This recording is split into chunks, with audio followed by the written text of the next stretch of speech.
ജനിച്ച ആദ്യത്തെ മാസം 1.5 മാസം 2.5 മാസം 3.5 മാസം 1.5 വയസ്സ് വരെയൊക്കെ സർക്കാർ തരുന്ന വാക്സിൻ അത് വളരെ ഇമ്പോർട്ടൻ്റ് ആണ്. പ്രത്യേകിച്ചും അതിൽ റോട്ടാ വൈറസും ന്യൂമോണിയയും മറ്റ് പല അസുഖങ്ങളും ഡിഫ്തീരിയ, വില്ലിജോമ, ടെറ്റനസ് ഒക്കെ തടയാനുള്ള, ഹെപ്പറ്റൈറ്റിസ് ഒക്കെ തടയാനുള്ള വാക്സിൻസ് ഗവൺമെൻറ് തരുന്നുണ്ട്.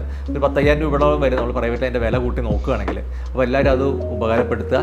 അതിന് പുറമേ നമ്മൾ കുട്ടികൾക്ക് ജനറലായിട്ട് കഫക്കെട്ടും പ്രശ്നങ്ങളും വരുന്ന കുട്ടികളെ, അടിക്കടി അസുഖങ്ങൾ വരുന്ന കുട്ടികളാണ്. അങ്ങനെ കുട്ടികൾക്ക് തടയാൻ നമുക്ക് ഫ്ലൂവിൻ്റെ വാക്സിൻ വളരെ ഇമ്പോർട്ടൻ്റ് ആണ്. അത് 6 മാസം കഴിഞ്ഞ് നമുക്ക് എല്ലാവർക്കും കൊടുക്കാവുന്ന കാര്യമാണ്.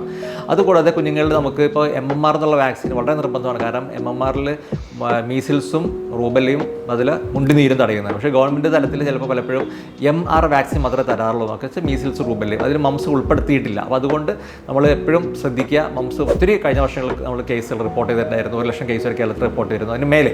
അപ്പോൾ അതുകൊണ്ട് നമുക്ക് മംസ് വരാതിരിക്കാൻ നമുക്ക് അത് കാരണം അത്ര നല്ല അസുഖമല്ല, വൈറലാണ് വന്ന് പോകുമെങ്കിൽ പോലും ചില ഘട്ടങ്ങളിൽ അത് ഭയങ്കര കോംപ്ലിക്കേഷൻസ് ഒക്കെ ഉണ്ടാക്കാറുണ്ട്. അപ്പോൾ അത് തടയാൻ വേണ്ടി പ്രൈവറ്റിൽ പോയിട്ട് MMR വാക്സിനും കൂടെ ഒരു അറ്റ്ലീസ്റ്റ് 2 നമ്മൾ എടുക്കണം.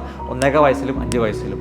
അതിന് പുറമേ നമുക്ക് മറ്റ് അവൈലബിൾ ആയിട്ടുള്ള വാക്സിൻസ് ഇപ്പോൾ നമ്മുടെ നാട്ടിൽ വെള്ളത്തിൽ കൂടി പകരുന്ന മഞ്ഞപ്പിത്തം വളരെ കൂടുതലാണ്. ഹെപ്പറ്റൈറ്റിസ് A വരുന്നത്. അപ്പോൾ അതുകൊണ്ട് നമ്മൾ ഹെപ്പറ്റൈറ്റിസ് A വാക്സിനും പ്രൈവറ്റിൽ അവൈലബിൾ ആണ്. ചിക്കൻ ബോക്സ് വരാതിരിക്കാൻ നോക്കുന്നത് എപ്പോഴും നല്ലത്. കാരണം വന്നു കഴിഞ്ഞാൽ ഒരുപക്ഷെ ഭാവിയിൽ വേറെ പല രീതിയിലുള്ള കോംപ്ലിക്കേഷൻസ് ഉണ്ടാവാൻ സാധ്യത. അതുകൊണ്ട് ചിക്കൻ ബോക്സ് വരാതിരിക്കാനുള്ള വാക്സിനും, അതുപോലെ നമ്മളിപ്പോൾ നമ്മുടെ ഭക്ഷണശീലം, ജീവിത രീതിയൊക്കെ ഒത്തിരി മാറി പുറത്ത് ഭക്ഷണം കഴിക്കുന്ന കൂടുതലായതുകൊണ്ട് ടൈഫോയിഡ് വരാതിരിക്കാൻ വേണ്ടി നമുക്ക് ടൈഫോയിഡ് വാക്സിനും പ്രൈവറ്റിൽ അവൈലബിൾ ആണ്. അപ്പോൾ ഇത്രയും വാക്സിനുകൾ നമ്മൾ ഗവൺമെൻറ് തരുന്നതിന് പുറമേ നമ്മൾ പ്രൈവറ്റിൽ പോയിട്ട് എടുക്കുന്നത് എപ്പോഴും നല്ലതായിരിക്കും.